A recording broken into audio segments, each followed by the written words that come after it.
Hey guys, Captain Smash here, bringing you another at-home workout session for you guys to think about. Now today's topic, we're talking about at-home training, how to efficiently train for fat loss, building muscle, or increasing strength. Now, you can really do all of the same things you can do in a gym that you can do at home. It's just a matter of what equipment you're using and how do you set up your program. So this is gonna delve into a little bit on how you delve into a program to help you accomplish these three tasks, okay? So now fat loss is what most people are gonna be most involved in, so we'll spend most of our time talking about that one. The best way to get optimal fat loss results at your at-home gym is train your full body. Every time you're gonna train your full body, and you're gonna train it a lot.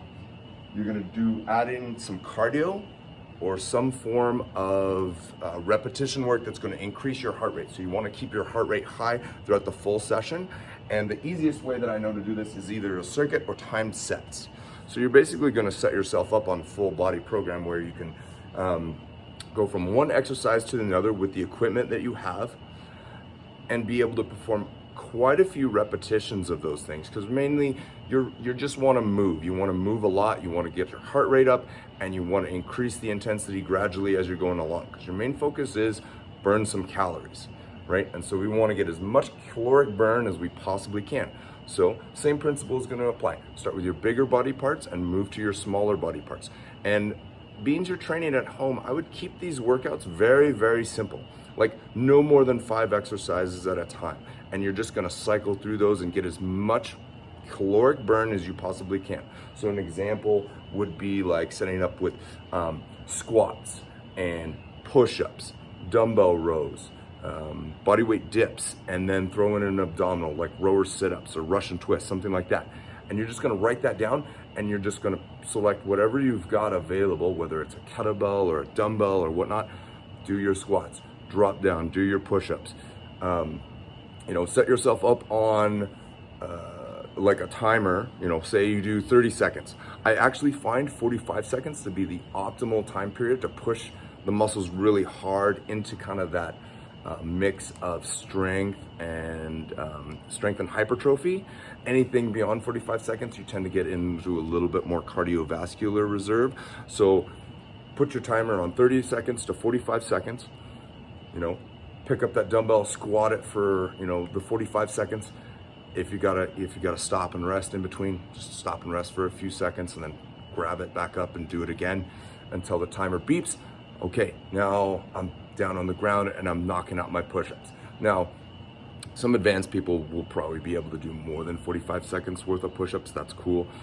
If you're struggling with it though, bust it out, take a little break, bust out some more, take a little break until the timer goes off, and then switch into your dumbbell rows.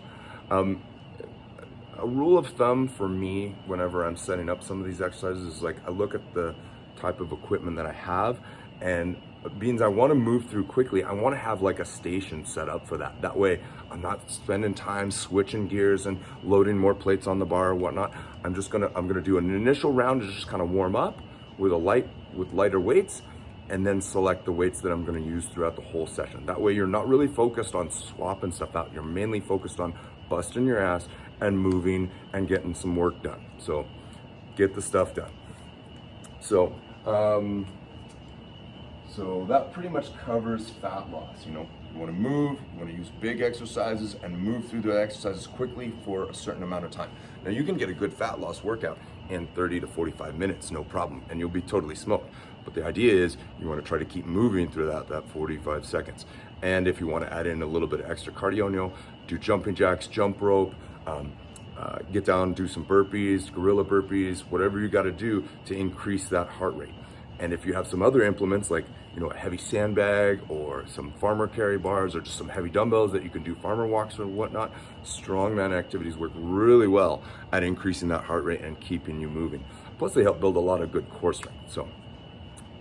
And now we're gonna work on going into more muscle gain. So for those of us that want to gain more muscle size, at home, super easy. Pick 1 or 2 body parts you wanna work, and you're just gonna smoke the crap out of them. So with whatever you got. Now, hopefully you've watched some of the other segments on some equipment that you have. Now, I don't know the space that you have, but say, I want to add size to my chest and my back. I'm going to set up a day where I'm just targeting my chest and my back, and I'm going to go back and forth in between those two muscle groups. Push and pull works really well for this type of thing. And then you can do the same thing for the legs. Do a quad-based exercise, do a hamstring-based exercise on leg day. So you set them up in non-competing supersets, and you're just going to go back and forth.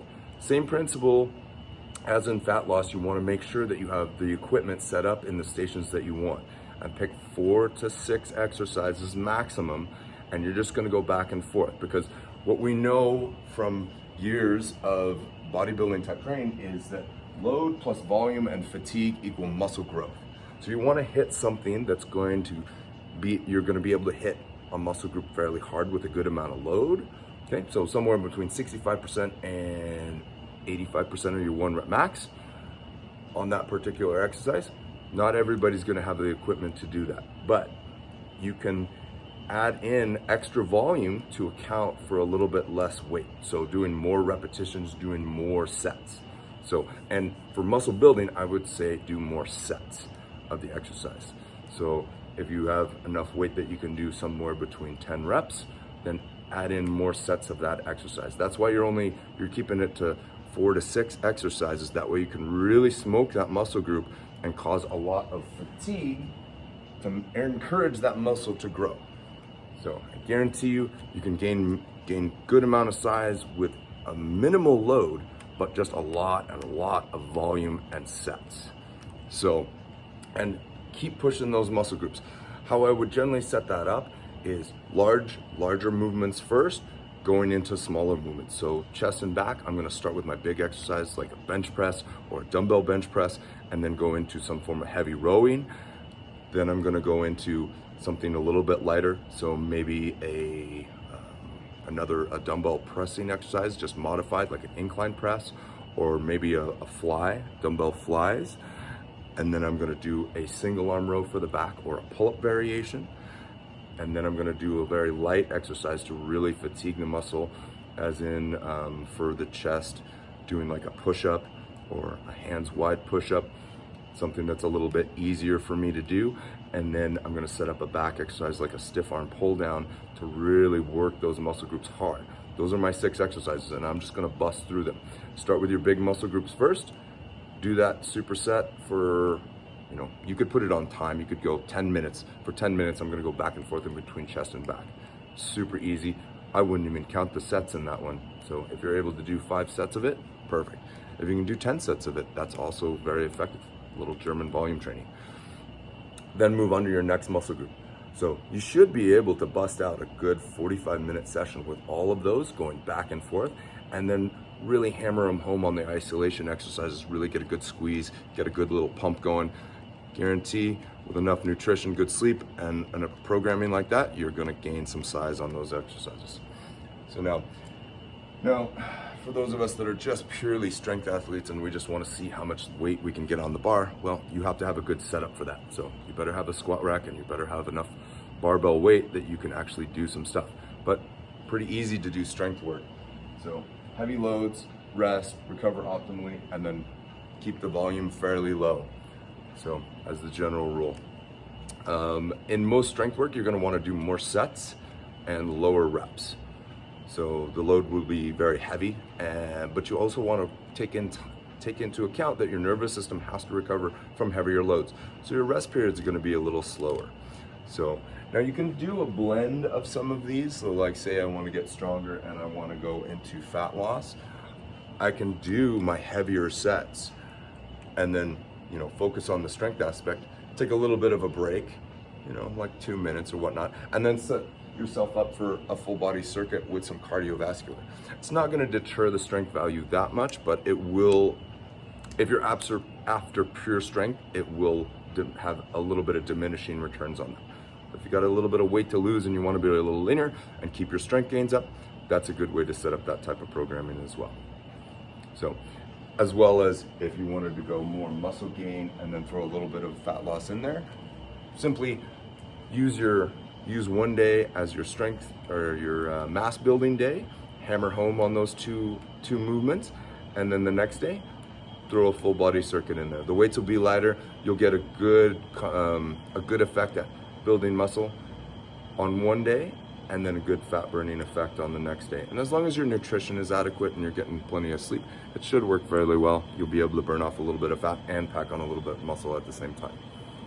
All right, so if you haven't liked this video, please take the time to go down and like it and hit the subscribe button, because we're going to be coming out with some more good stuff here soon. So I'd love to hear from you guys. I like answering comments when I get them. So and if you're a hater, well, you don't like what I have to say, that's fine. So you don't need to comment. And if you like what I have to say, please cheer me on. It helps me get some more good content out to you guys. So see you soon. Check you later.